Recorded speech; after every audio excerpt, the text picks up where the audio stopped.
These heads, human heads, hang on the veranda of a dark longhouse far up the River Eye in the interior of Sarawak in Borneo. Chieftain Jim Boone, like all other darks, is no longer a headhunter, though during his youth he did take heads. He's carrying one now.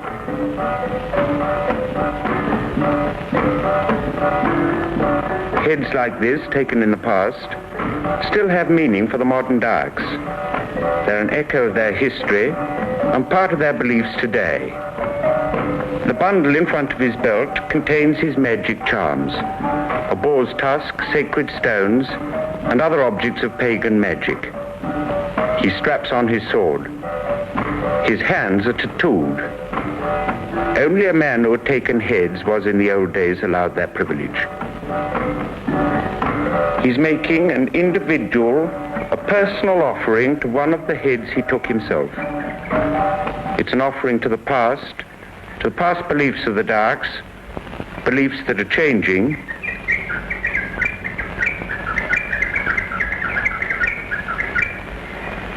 He pours out drinks to the spirits and drinks himself. He makes offerings of food. Plates of rice, eggs, and vegetables are set out. This is a ceremony to propitiate the spirits.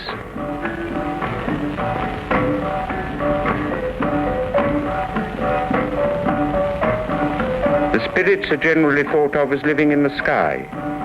They're symbols of birds: the hawk, the hornbill, the woodpecker.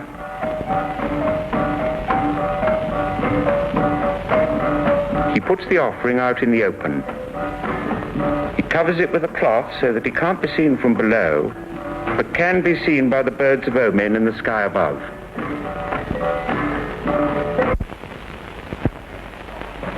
A longhouse is really a village, maybe a whole day's journey from one longhouse to the next. As many as 30 or 40 families may live under a single roof. The whole building is raised off the ground on stilts as a protection against snakes, scorpions, and floods, and also to prevent the domestic pigs from getting in. At each end is a single log ladder, and inside take place all the activities of ordinary village life. This woman is carrying her child down to the river.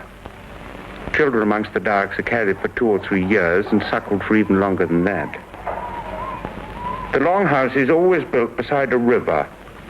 The rivers are the chief means of getting about in this huge wild country, and they're also used for collecting water, bathing, doing the laundry, any other domestic things.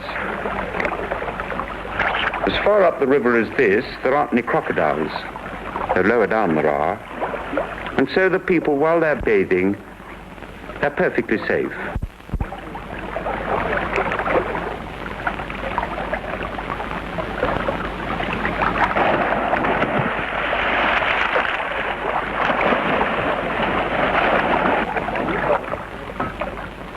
Felling the jungle is the first stage in producing the annual crop of rice.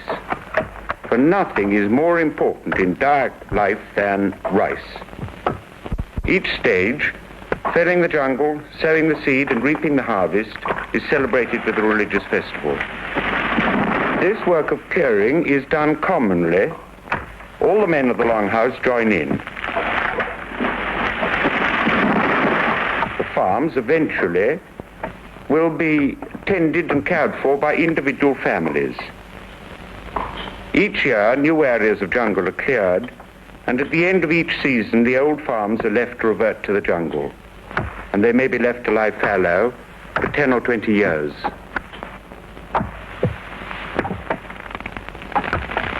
After cutting comes the burning of the felled trees. In a country as wet as Borneo, it's difficult to get the timber and scrub dry enough to set it alight.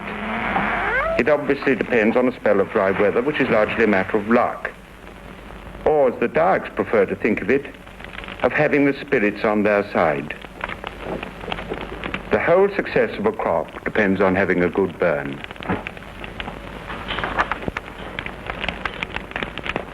This family clearing of about 10 acres has had a fairly good burn.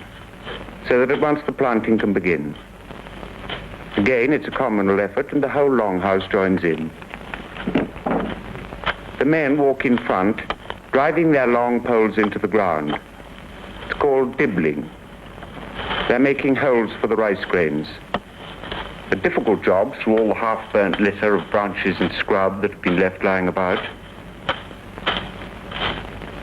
The women follow, flicking in rice grains, flipping them very skillfully into the holes. It needs a trained hand, and it's surprising how very rarely they miss.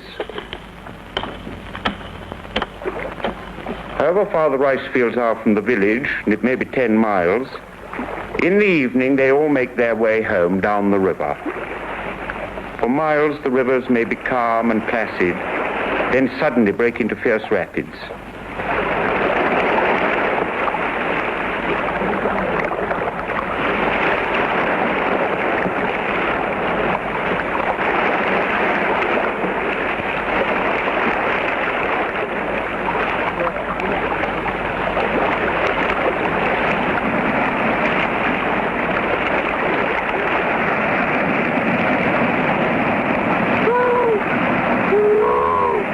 The Darks are very excitable people.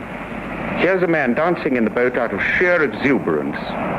Often they leap overboard into really dangerous water for no apparent reason.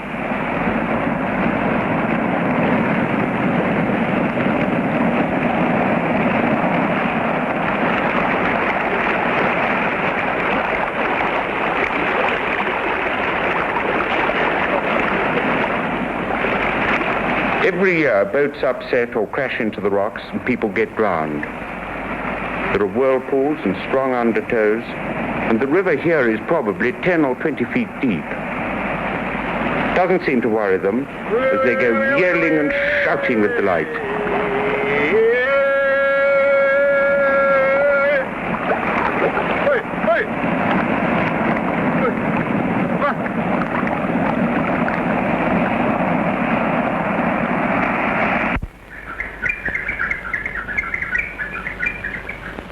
Back in the longhouse, the old women spend much of their time setting out the rice to dry on the wide veranda that's specially constructed for the purpose.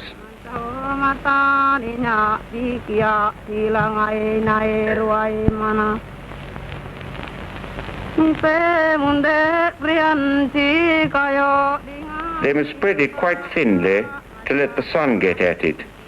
Otherwise, the rice would soon be spoilt in a very damp climate like Borneo. The chickens can get at it too, and another job for the old women is to scare the chickens off. The dried grain is then pounded by the young women. The object is to get the husk off, otherwise it simply couldn't be eaten. Some prefer to grind it. Then the rice is taken out of the mortar by hand. Rice is eaten 3 or even 4 times a day. Alone it would be dull, and many of the jungle vegetables are collected to go with it.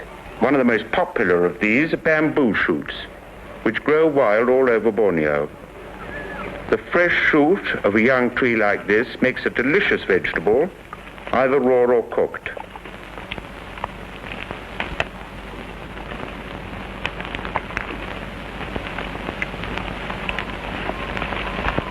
The outside skin has to be trimmed off, and the heart tastes rather like asparagus.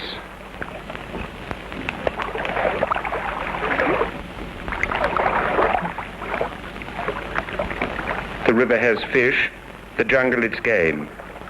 Cooking is easy, even in the open. You chop off a section of bamboo, and then you chop up some of the food on leaves and sprinkle salt all over it. You stuff the food into the bamboo and simply put it on the fire.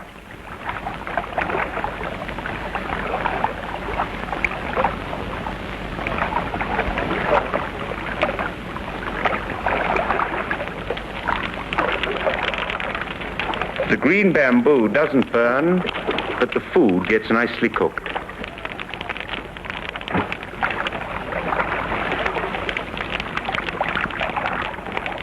The Dayaks are one of the few people in Southeast Asia who can make all their own clothing, and they specialize in ceremonial blankets.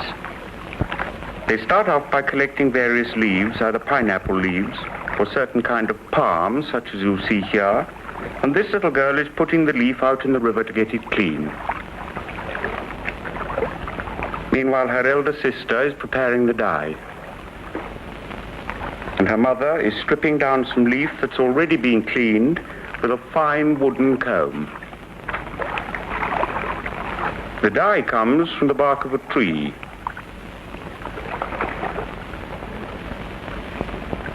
The soft part of the leaf is being combed out, leaving just the strong threads behind. The dye must be mixed carefully. Most of the women can weave, although it's a highly skilled job.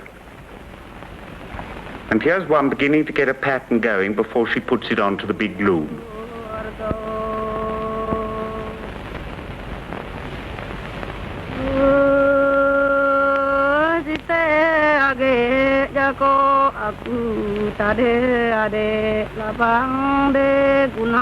Now some strands are being prepared, dyed red, and they'll be dried out in the sun. These strands will be used for tying patterns into the woven material by a method that's known as ikat. In ikat, you dip the whole cloth in sequences, part of it blocked off each time into different colors to get the pattern. It's a very difficult, complicated business.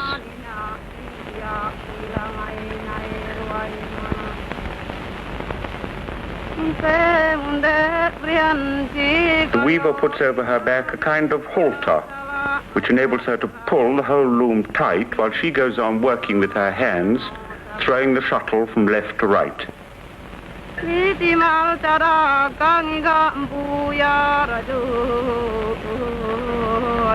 This is the result. This is a ceremonial blanket. It's very thick, almost as thick as tweed, and extremely strong. This is a traditional, old design that has human headhunting associations.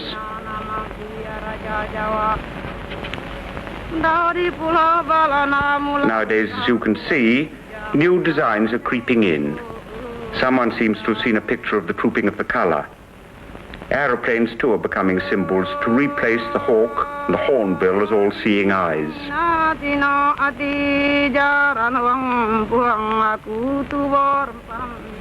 The favorite Dayak sport is cockfighting. Here the boys are only letting them spar. In a real fight, the cocks have huge, long, vicious spurs put on them, and they fight to the death.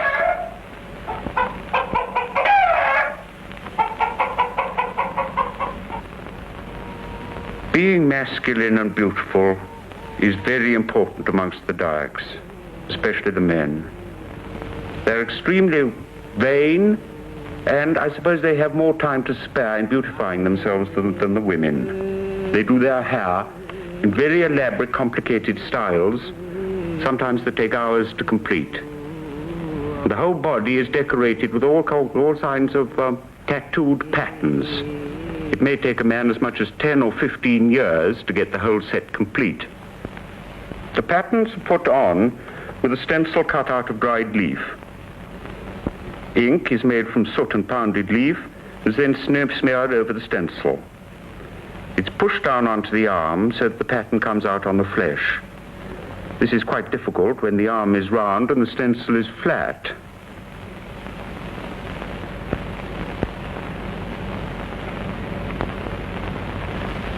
The parts of the pattern that fail to come out clearly are touched up with a small brush. The stuff he's putting on is mainly soot, which has to be banged and tapped through the skin